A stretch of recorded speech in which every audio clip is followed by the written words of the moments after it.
This is the EUHOMY Crescent ice maker. It's a great looking countertop machine that makes clear, slow melting ice cubes, perfect for a whiskey, cocktails, and soft drinks. You'll find a link in the description. The setup is simple. After you plug it in and press the power button, you just need to pull out the top drawer and fill it with water. Once you reinsert the water container, it'll start producing ice in about 12 minutes. The crescent-shaped ice cubes are just like what you'd get from a high-end freezer. They're crystal clear and they melt a lot slower than regular nugget or bullet ice. You can fill your glass anytime the machine is running from the included scoop and enjoy your favorite beverage. The blue light on the control panel indicates that it's currently making ice.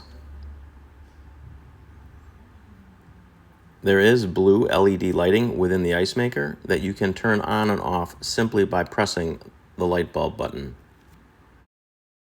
When you see a number illuminated along with the letter M, that's telling you how many minutes until it's ready to dump the next batch of ice. If you want to change the thickness of your ice cube, you can simply press and hold the light bulb button for 3 or more seconds.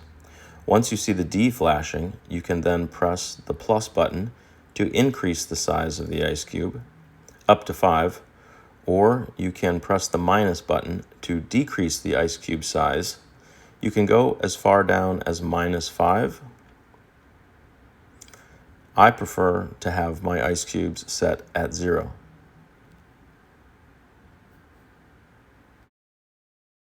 This ice maker also has a built-in deep cleaning mode, which is great for keeping things fresh if you use it daily. To activate self-cleaning, simply power down the unit by pressing the power button, then press and hold the plus button for more than 3 seconds. The default deep cleaning time is about 20 minutes. The ice maker includes a removable ice basket as well as a scoop, and it can make up to 1,600 pieces of ice per day, which is more than enough for entertaining or everyday use. This ice maker is a huge hit with my whole family, and my daughter's even telling me she's taking it with her off to college. You'll find a link in the description as to where you can buy it. Thanks for watching. Check out the description for more information and hit that subscribe button if you'd like to see more videos.